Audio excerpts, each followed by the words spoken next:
네, 2022년 6월 4일 이정훈입니다. 오늘의 제목은 더욱 만만해진 이재명 제2의 이회창인가 이렇게 뽑았습니다.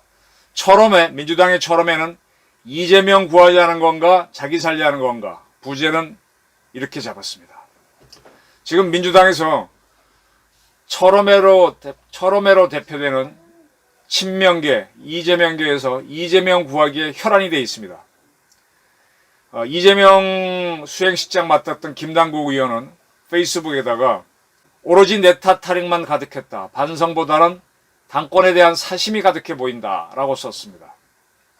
그리고 그는 마치 작전하듯이 국회의원 10분께서 10여 분께서 일제히 SNS에 글을 올리고 일본은 방송에 출연해 일방적인 주장을 했다.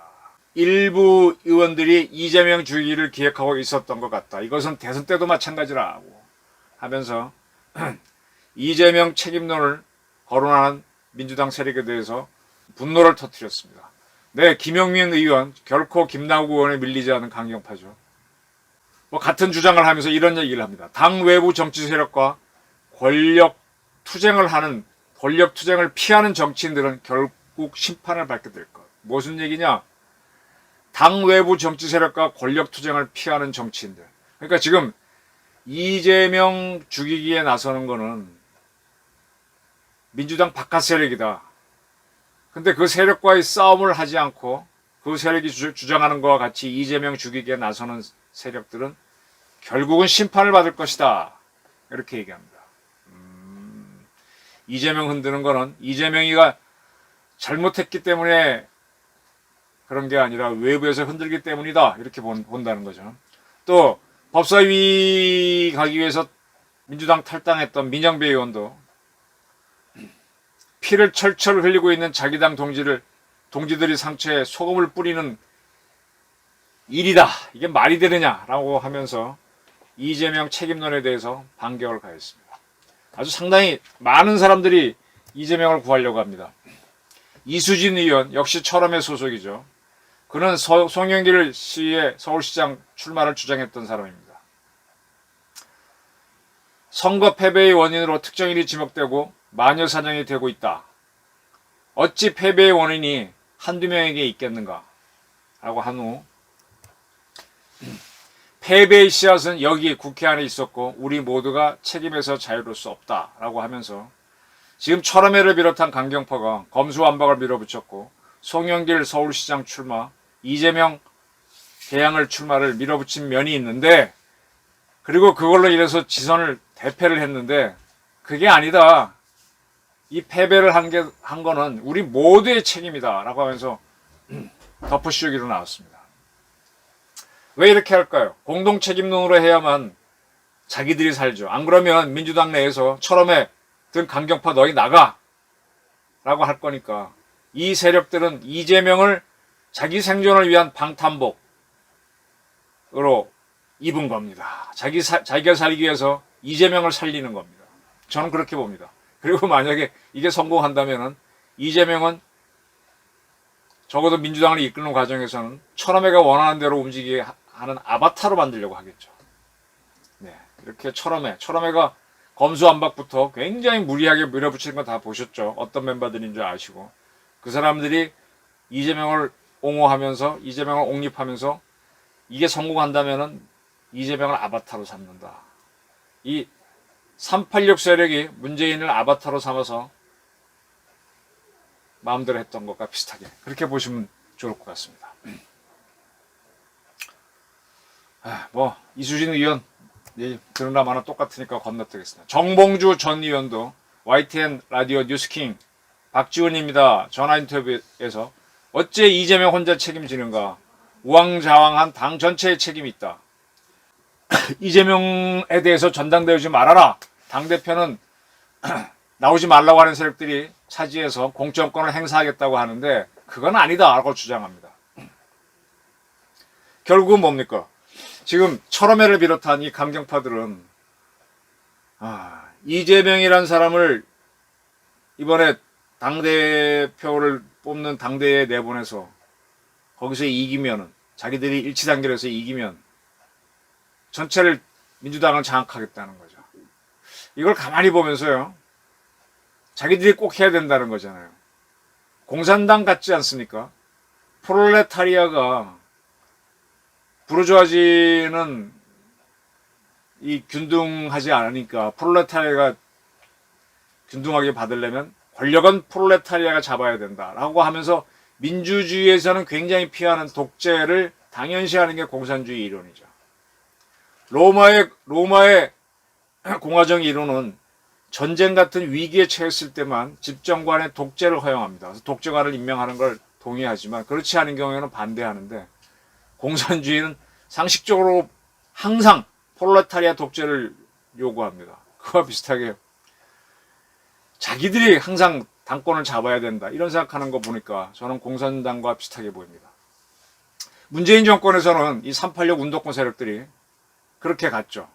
그래서 어떻게 했습니까? 문재인 대통령이 자기네가 옥립해놓고 나니까 문 대통령이 국가 원수로서 갖고 있는 인사권을 이용해서 다 개입해서 자기 세력들을 다 바꿔놨죠.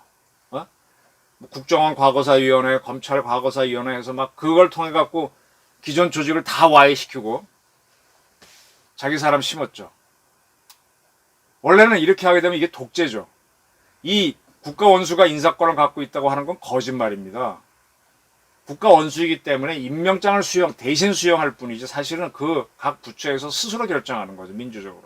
근데 임명권은 국가 원수니까 대한민국 대표로서 임명장을 주는 건데, 그걸 가지고 군주의 임명권, 전제군주와 같은 그런 권한으로 이해를 해서 줘야 된다라고 하면서 밀어붙였던 게 이거잖아. 이렇게 하다가 따까닥 걸린 데가 어디냐. 군도 통하고 법원도 뭐 다 통했는데 검찰에서 브레이크가 걸렸죠. 윤석열이라는 사람이 그건 아니다 하고 나오면서 싸움이 벌어지면서 문재인 정권이 붕괴됐는데, 이 방법을 똑같이 쓰려고 하는 게 이 철험회를 비롯한 이 세력들이 민주당에서 이재명 앞세우기입니다.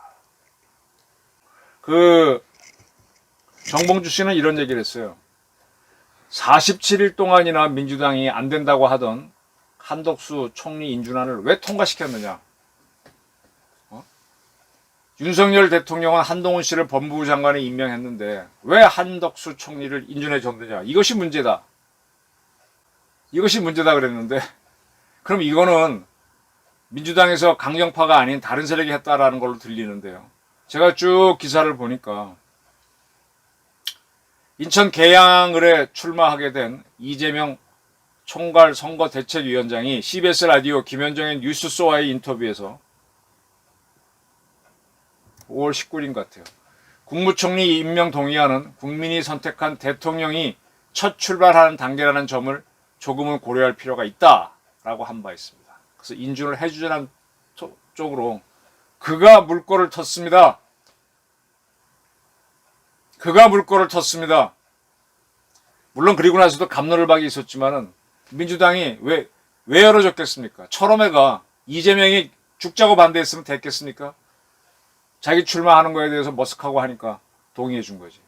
이래놓고 나서는 정병주 전 의원은 저런 소리를 합니다. 참 웃기죠.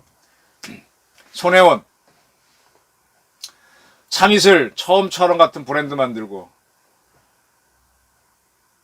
5년 전 대선에서 문재인 대통령 포스터 만들어줬던 그 손혜원 씨, 뭐 정치 구단이라고 하는 박지원 씨를 막 몰아붙이는 그러한 공박술도 있는 사람이죠. 민주당 패배는 이낙연 전 대표가 정치는 선거는 매듭을 짓는 것이고 그에 따라 이게 뭐 해야 된다고 얘기한 것에 대해서 민주당 패배는 바로 이낙연 당신으로부터 시작된 것이다 라고 덮어씌웠습니다. 그리고 이재명 당선자가 대선에서 실패한 것, 지방선거 참패한 것은 모두 100% 더불어민주당 책임이다 라면서 공동 책임을 덮어씌웁니다. 너 죽고 나 죽자죠. 지금 계속 이 강경파들은 공동 책임으로 알면서 자기는 빠져나오는 겁니다. 저는 이걸 보면서 이제 만약에 이 강경파가 이겨서 이재명 씨가 당대에서 당대표가 된다면 민주당은 점점 어렵겠구나라고 봅니다. 똑같지는 않지만 유사한 상황으로 이걸 봐주십시오. 김영삼 정권 말기에 이회창 씨가 여당의 대통령 후보가 됐습니다. 김대중 후보랑 붙어서 졌습니다. IMF 외환 위기도 있었고 김대중 씨가 이겼습니다. JP와와 연합을 해서 이겼습니다. 아슬아슬하게 졌죠. 그러니까 이회창 씨가 그 당시에 했던 방법에 문제가 있어요. 분명히 여당인데도 어쨌든 여당이죠. 여당인데 정권 재창출에 실패했으면 그 후보한테 책임을 물어야 되는데 후보는 문제없다. 전임 대통령 김영삼 씨가 IMF 외환 위기를 초래했기 때문에 그렇다고 하면서 감쌉니다. 그래갖고 5년 후에 다시 대선에 내보내는데 노무현 후보한테 또 집니다. 네. 그때 이제 국힘당 전신 그 당 한나라당인가 새누리당인가 하도 이름 바꿔서 모르겠다. 경기고등학교 나오고 서울대 출신들이 주력이었는데 이회창 씨가 바로 KS 마크죠. 그 세력들이 그렇게 옹호를 하면서 밀어붙였던 거예요. 그 결과 보수 세력은 10년 동안 권력을 놓치다가 이명박 씨가 나오면서 비로소 찼습니다. 근데 그때도 이회창 세력은 또 나옵니다. 3등을 하면서 이제 그때서야 사라져 가게 되죠. 이회창 씨가 개인적으로는 올곧은 분인데 그의 오류를 인정하지 않는 그 미스가 보수 세력의 10년 정권 상실을 낳았습니다. 지금 이재명 씨가 그걸로 가고 있다는 겁니다. 어찌됐든 문재인 대통령이 정권 재창출에 실패한 거는 문재인의 책임이면서 동시에 이재명의 책임인데 이재명 씨는 버카비리, 대장동 게이트, 또 뭡니까? 축구 성남FC 게이트 뭐 하도 많죠. 문제 많은 사람인데 내세운 것도 문제고. 그래서 이러한 이재명을 민주당에서 대표로 내세우면 누가 좋으냐? 지금 여당이 좋습니다. 아주 약점 많으니까 지금 그러지 않아 버카비리 수사하고 있는데 뭐 그걸로 잡아 넣어도 되고. 그리고요. 우리 뭐 하는 말 중에 실패는 성공의 어머니라 그러는데 제가 살아보니까 실패는 실패의 어머니가 99.99%입니다. 실패를 성공의 어머니로 바꾸는 거는 영웅급 정도 되는 사람이 해내는 겁니다. 아니면 궁죽통 죽으라고 애를 써서 한번 해내는 거고요. 대부분의 경우는 한번 패하면요. 그 트라우마에 빠져서 못 벗어납니다. 이번에 개항을 해서 선거운동 하다가 한 시민으로부터 개항이 호구냐라는 소리 들었을 때 이재명 씨가 대응하는 거 쭉 유튜브에 나왔죠. 말씀하게 하세요. 그냥 두세요. 이러기만 하지 않습니까? 본인의 이 지혜가 꽉 막힌 거예요. 대응 못한 겁니다. 그 옆에 있던 사람들은 막 이재명 연호하면서 그 사람 압도하려고만 하는 걸 보면서 이재명 씨가 위축돼 있구나. 그때 이미 김혜경 씨에 대한 주변에 압수수색은 다 들어갔으니 그 대장동 게이트에 대해서 이 사람이 한 말 기억나십니까? 막 수사가 시끄러울 때는 자기 잘했다고 당군 일의 최대의 치적이라 그러다가 점점 비리가 드러나니까 대장동 게이트는 윤석열 게이트. 이거 김경률 회계사도 이 문제 같은 얘기 했었잖아요. 계속 말을 바꿉니다. 그래서 이재명 씨는 약점이 많아요. 그래서 이 양반은 아주 어렵게 이렇게 성장한 걸로 보여서 실패를 성공의 어머니로 만든 걸로 보이지만 자세히 보시면은 실패에 덧쳐서 못 벗어나고 있죠. 그 KBS 그때 뭡니까 검사 사칭 사건도 보게 되면 사실이잖아요. 그때 KBS PD가 나와서 다 증언했지 않습니까? 근데 본인이 그걸 거짓말로 했던 거지. 그렇게 해서 극복한 것처럼 했지만 극복 못하고 조작을 해서 끌고 왔던 거죠. 이 양반 트라우마가 심각합니다. 이러한 사람이 민주당의 대표가 되면요. 저나 또는 정치를 아는 분들은 점점 더 민주당을 만만하게 봅니다. 아주 다루기 쉬워지죠. 유능한 사람꾼은요. 절대로 사냥감을 다 잡지 않습니다. 좀 남겨둡니다. 제가 원자력 상당히 친원자력 하는 사람인데 저는 반핵운동하는 사람들을 무조건 반대하지 않아요. 그분들도 존재해야 됩니다. 그래야만 원자력이 더 잘 됩니다. 이재명처럼 약점 많은 사람이 야당의 대표로 있으면요. 여당은 점점 잘 됩니다. 더 건강해집니다. 그래서 이재명, 이회창 씨가 결론적으로 진보 세력이 10년 집권을 도와줬듯이 이재명 옹립하는 철험에는 진짜 의도하지 않게 국힘당의 끈앞풀이 아닌지 한번 의심해 봐야 됩니다. 이걸 모르고 계속 철험의 사람들이 밀어붙이고 있습니다. 근데 이건 결국은 뭐냐? 이재명을 날리게 되면 그 뒤에 숨어서 강경하게 몰아붙였던 철험의 사람들의 비리가 드러나니까 자기 살자고 하는 거죠. 무슨 이재명 구하기야. 네, 이게 바로 이 구도입니다. 더욱 만만해진 이재명 제2의 이회창인가. 제가 왜 이 제목 잡았는지 이해되시죠? 철험의 이재명 구하자는 건가? 자기 살자는 건가? 이것도 이해가 되시죠? 네. 철험의 사람들이 어떻게 하는지. 뭐 저들이 이겨도 좋아요. 저도 좋고.